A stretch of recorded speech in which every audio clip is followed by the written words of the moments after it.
Johnson County continues to work towards population immunity, but some remain hesitant to get the vaccine. On this episode, hear why young adults are choosing to get vaccinated and the opportunities available to them. Whether you live in or just love Johnson County, Kansas, JoCo on the Go has everything Johnson County. Here's what's happening and what's coming up in the community you call home. Thanks for joining us for JoCo on the Go. I'm your host, Teresa Fried, a Johnson County resident and employee of Johnson County government. According to CDC guidance, those who are fully vaccinated no longer need to wear masks. But despite that good news, some still have questions about the vaccines before they're ready to roll up their sleeves, or they just haven't made the time to get vaccinated. So here to talk more about vaccinating young adults, we have with us Alisa Pacer, Director of Emergency Management with Johnson County Community College. And we also have some Johnson County Department of Health and Environment young adults who are also epidemiologists. And then we also have JCDHE Epidemiology Director, Elizabeth Holschuth. So just first of all, Elizabeth, do you want to talk about the latest on Johnson County reaching population immunity? Particularly our 65 and up population, we have tremendous uptake of the vaccine. Our data shows that over 80%, and it could be as high as almost 90% of that age group has been fully vaccinated, which is excellent because we know that they are at the highest risk for severe illness due to COVID-19, as well as hospitalization and death. But what we're also seeing is that as the age groups decrease, as we get younger in age, we're definitely seeing less uptake of the vaccine. Even in our 20 and 30-year-olds who have been eligible for this vaccine, since we opened it up to the entire population, we're still only sitting at about 30 or 40% of that age group, even being partially vaccinated or fully vaccinated. And so because we're seeing this group not take up the vaccine as much as we would like, and as much as we really need to get to that population immunity, we're really moving into this community immunization events, community vaccine events. And really what that means is instead of asking people to come to our mass vaccination clinics, like our one in Lenexa, or maybe one of our hospital clinics, we're bringing vaccine to the community, trying to meet community members where they are. And this means, as you're driving down a road in Mission, Kansas, you may see our team out there vaccinating. And so the idea behind this is to really remove those barriers.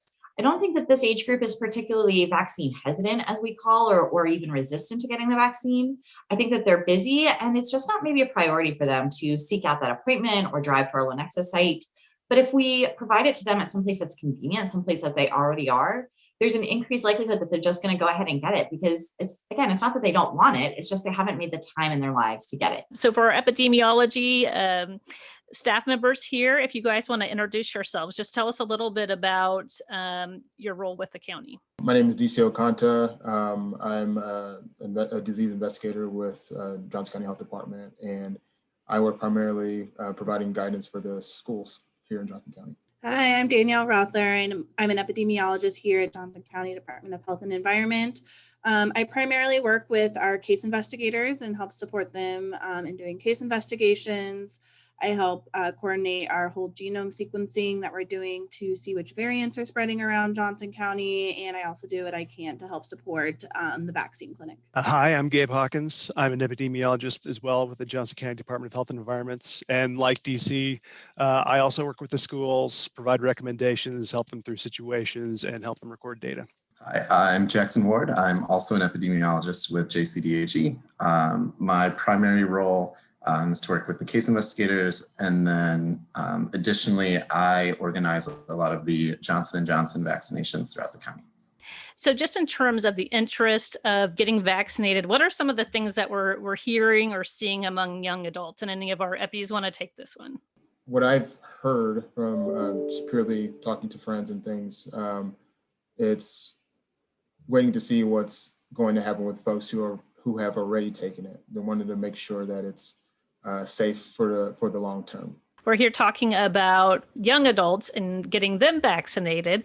And I would assume, based on our conversation here, you all are vaccinated. So can you tell me, why did you decide to get vaccinated? Yeah, I decided to get vaccinated for two main reasons. The first reason is because I had a family member who got sick, was hospitalized, and eventually died due to COVID-19. And I thought it was due, a lot of that was due to some of the misinformation that was being put around around the start of the pandemic. And then the second reason I got vaccinated is because I do know that people of color are disproportionately burdened by COVID-19, being infected, being hospitalized, and even death. So I thought if I got vaccinated, that could spur one person, two people to get vaccinated as well, and help break those chains of transmission among the communities of color. Yeah, so I also have different reasons, but two main reasons why I chose to get vaccinated. One was just thinking of my friends and family and doing my part to protect them and the community as a whole. One of my really close friends is immune compromised. She has a young child who hasn't been able to get his full series of vaccines and would not qualify for COVID-19 vaccine at this point because of his age. So thinking about my friends and family who I was missing during stay-at-home orders and earlier in the pandemic. And the second big reason is I actually had COVID. In mid-November, I caught COVID-19, not 100% sure where. It was kind of during that peak of community transmission. Fortunately, I was never hospitalized, but I was pretty close. I had some pretty severe symptoms. And so just thinking of that and not wanting to go through that again, that was honestly the sickest I had been. I had never had breathing issues before, so it was really scary for me. So anything I could do to prevent not being that sick again definitely factored into my decision. Absolutely. All right, Gabe. Well, I got vaccinated. I mean, first and foremost, I like to set a good example. And so I did it and shared it on social media with everyone, all of my friends and family. Another big reason, I have a few nieces and nephews that I have not seen in some time now. Two that live just not too far away in the Kansas City metro area. And I would really like to see them. My daughter was born just a few months before the pandemic started. And there were a lot of things that we wanted to do with her last summer that we weren't able to because, we were trying to set a good example to other families and things were shut down.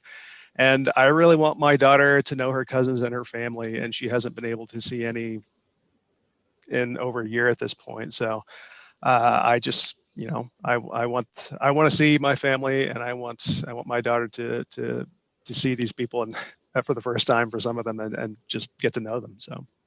Yeah, Jackson.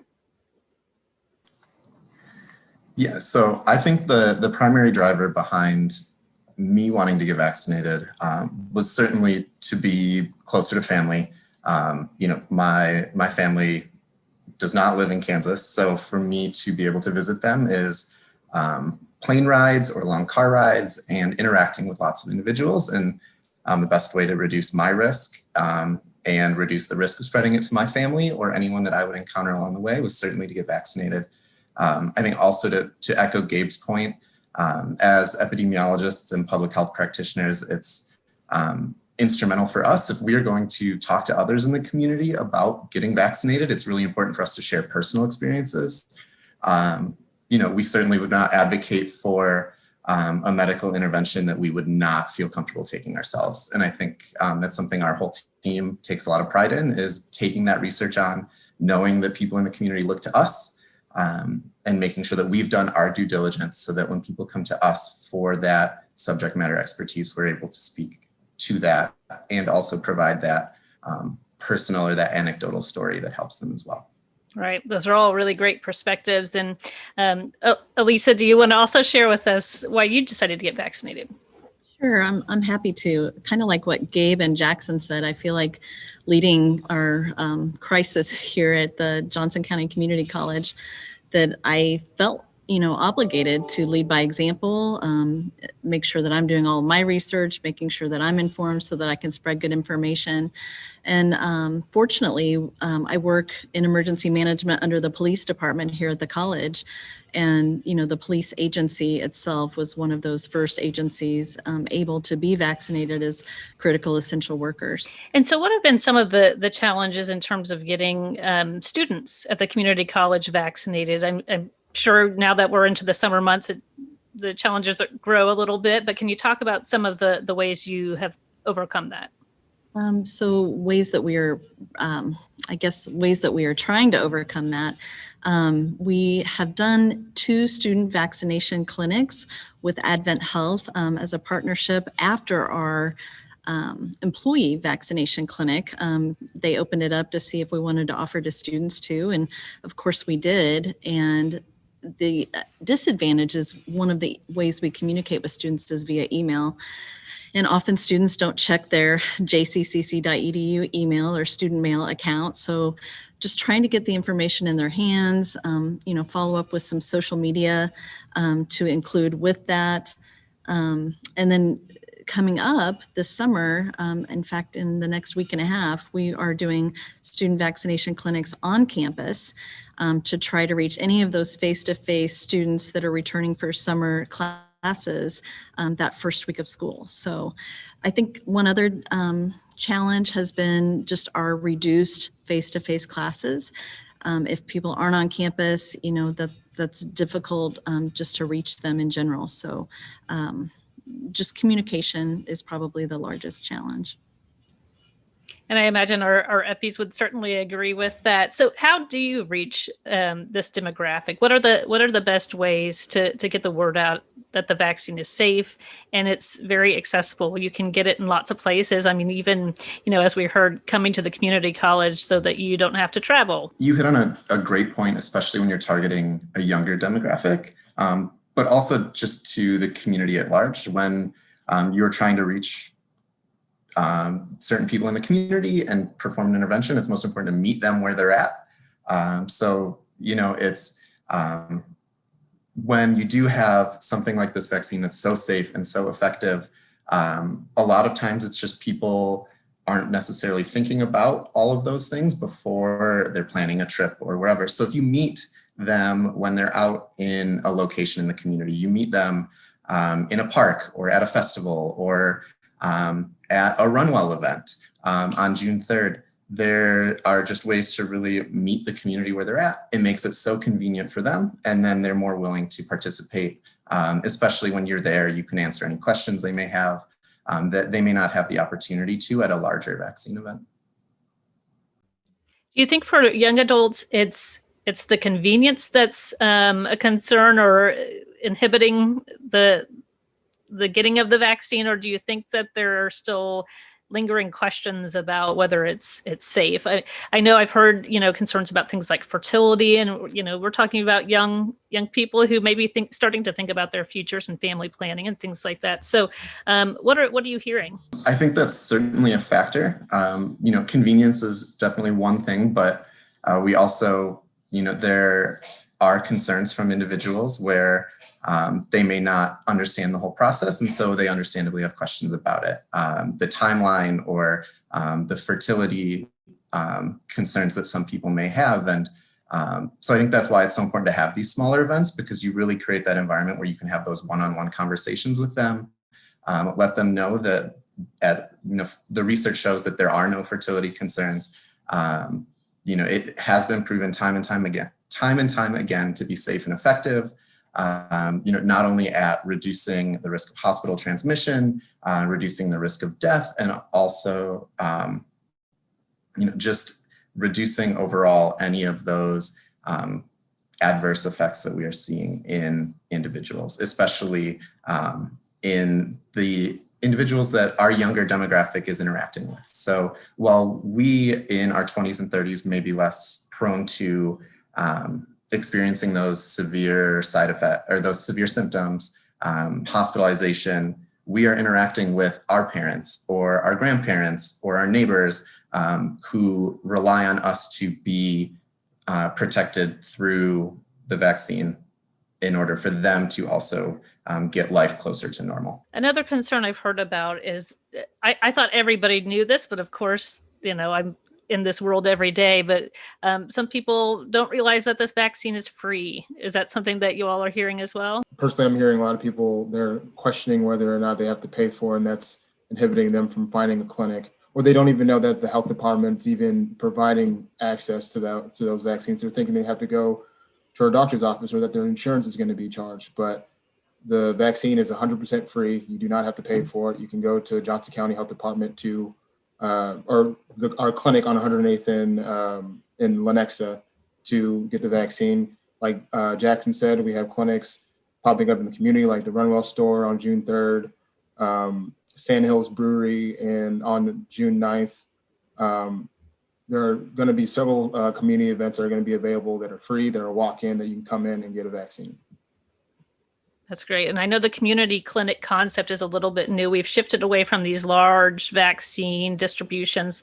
There was sort of this immediate surge of people who were just very anxious to get the vaccine, and we've kind of gone past that. So now, as you all said, we're kind of meeting people where they're at and making it as easy for them to get as possible. But I know at least with the Pfizer and the Moderna vaccines, they do require 2 doses. So maybe we'll start with Alisa, if you want to talk about challenges of getting people back for that second dose. I think ways that you overcome that is making sure that you communicate good with the first dose on where they can get vaccinated, how easy it can be for the second dose. And here at the college, we're planning both a June and a July event. So at the first June events, we can definitely market that they can come right back for their second event while they're still in summer school, et cetera.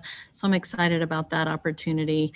It's a week longer than the 21-day timeframe, but definitely an opportunity for them to come back, or making sure we have brochures available about the Lenexa clinic, like what the folks were talking about. We do have a text service that you can use to figure out which clinics are closest to you, which vaccine clinics are closest to you.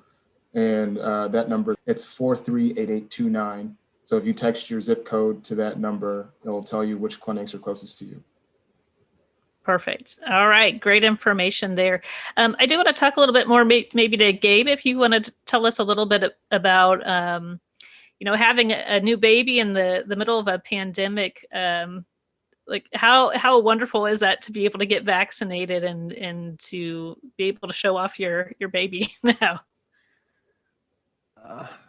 It's great. I don't want to brag too much, but my wife and I, we put together a pretty beautiful baby, and it was difficult for us last summer when we wanted her to see all of our friends, meet everyone we knew, that everyone was just kind of shuttered away. It was hard not to be able to show her off. And we're still not past that. It'll probably be, even with the friends and family that have been vaccinated already, it'll still probably be some time before we can do that. We are looking forward to being able to, take her to the pool. We took her to the Deanna Rose Farmstead a few weeks ago. And there are a lot of people there. It made me a little nervous not knowing how many of them were vaccinated, but I do feel more relief now that knowing the numbers, that there are as many people out there who have already been vaccinated, and seeing the people who are coming into the clinics right now. It makes me feel a little bit better about taking her out to those places. And I'm really looking forward to the fall and all of the city festivals and things like that. That if things continue to go well, we'll probably open, and looking forward to being able to take her out there and show her off. That's great. And Daniel, I think your story is an important one to share too, because I think there are some misconceptions about young people not being able to get really sick, and maybe just having asymptomatic infections. And so, I myself also had COVID back in September, and I still have parosmia. So I have altered taste and smell. And so, it's something that seriously impacts your quality of life, your day to day. And so I didn't have the issues with the lungs or anything like that. But can you talk a little bit more about that? Yeah, so like I was saying earlier, I caught COVID back in mid-November. I had pretty much every single symptom you've heard the CDC mention on the news: difficulty breathing, GI issues, complete loss of smell and taste. And so, yeah, I think it's important for young people to know that you can get sick. You can get very sick from this. Fortunately, I'm not having any serious super long-term long hauler symptoms. However, it did take a lot longer for me to recover from my COVID infection than I thought. Before I caught COVID, I was in the gym, lifting weights 5 days a week, doing yoga, going on walks every single day. And for about a month after my infectious period ended and I was no longer contagious, I could barely walk to the park that's right across the street from my apartment and take a walk. And that is a very moderate activity compared to what I was doing pre-COVID. So fortunately, I have seemed to have fully recovered, but it was a very slow process. And with variants and things like that going around, I'm really grateful I had access to the vaccine and was able to get it. Recently, the CDC announced that you have longer protection from the vaccine compared to when you have an actual infection. They think that you have some immunity to COVID for up to 6 months following the infection at some level, but the vaccine so far appears to be longer. So I'm really glad I made the decision to get it, even though I've already had COVID. And yeah, I was pretty serious. It was pretty scary. I talked to my doctor almost every day just to make sure that my symptoms weren't getting too serious and that I didn't need to go to the hospital. And then just another thing I want people to know, I've heard a lot of people my age say they're nervous about the side effects of the COVID vaccine. Not that they think it's going to be super debilitating, but that it's going to be annoying and they are at increased risk for hospitalization. But as someone who has had both COVID-19 and the vaccine, I would pick the vaccine side effects a million times over to avoid having a COVID infection. So I think that's important for people to know. Definitely agree. It's not something you want to mess with because it affects people completely differently. I know in my own family, my children had very mild infection. My husband had like a leg cramp, and then I was sick for weeks. It affects people differently. So I think that's an important message. Doesn't matter your age, you could get very sick if you don't get vaccinated. So just want to do one more final around the room on what message you have to our listeners about why I guess the vaccine is something that they should consider. And we'll start with Alisa. I think if we just share the benefits of getting the vaccine, I know here on our college campus as of June 1st, we're following CDC guidance related to masking and distancing. So if you've had your vaccination and it's 2 weeks post-vaccination and you're fully vaccinated, you can not wear a mask in those work areas and in those classrooms. So that's a huge benefit for folks if we've come a long way. So and I know we have lots of other precautions that we have at the college community, the daily wellness check that we ask folks to do. We're still doing case management and reporting and tracking cases on campus. Of course, good hand washing and cleaning surfaces. So we have lots of precautions in place. And I think just sharing the benefits and making the information available to our students so that they know where they can go.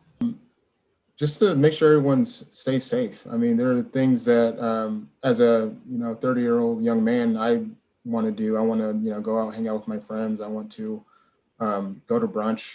I want to travel. I want to hang out with my family in the safest way possible.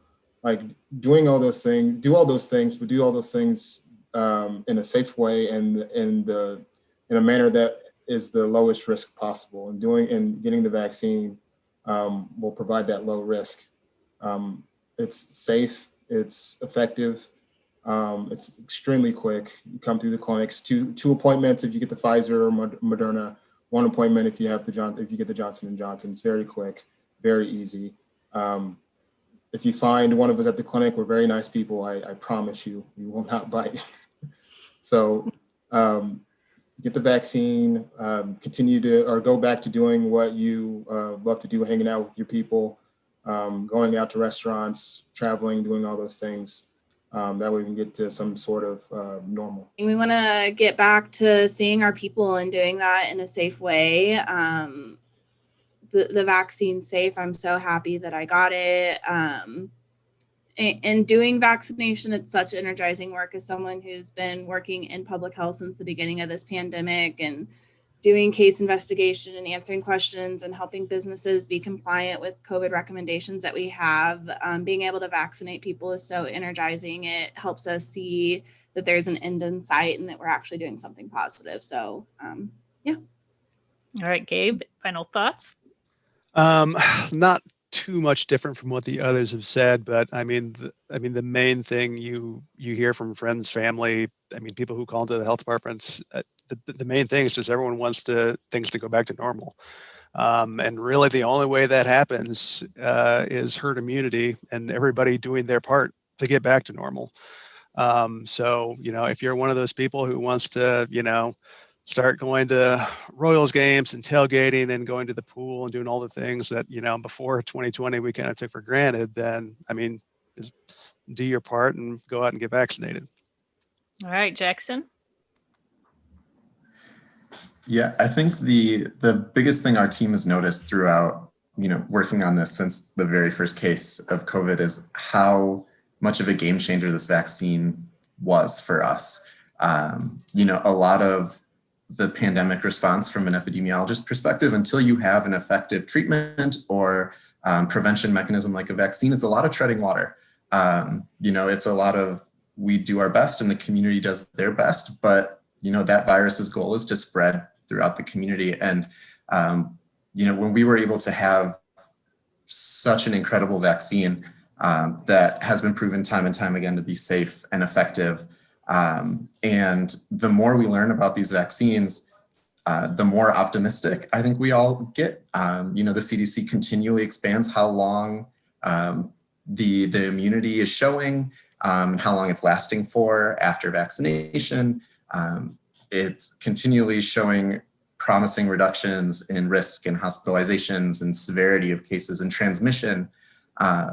So I think this vaccine has been incredibly successful, and the rollout is doing its job. And now it's really up to the community.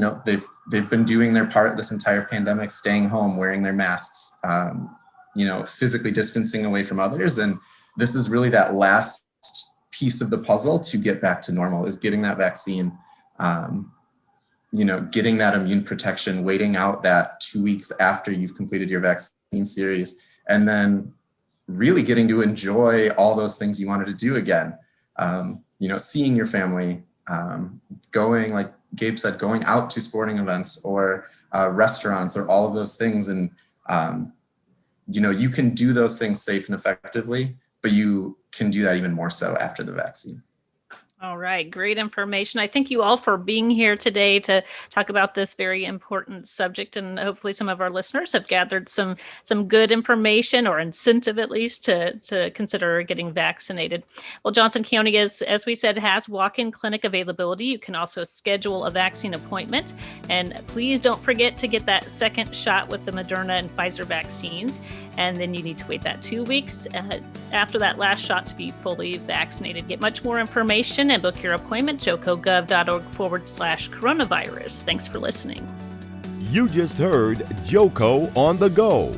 Join us next time for more Everything Johnson County. Have a topic you want to discuss? We want to hear from you. Follow us on Facebook and Twitter at JoCoGov. For more on this podcast, visit jocogov.org/podcast. Thanks for listening.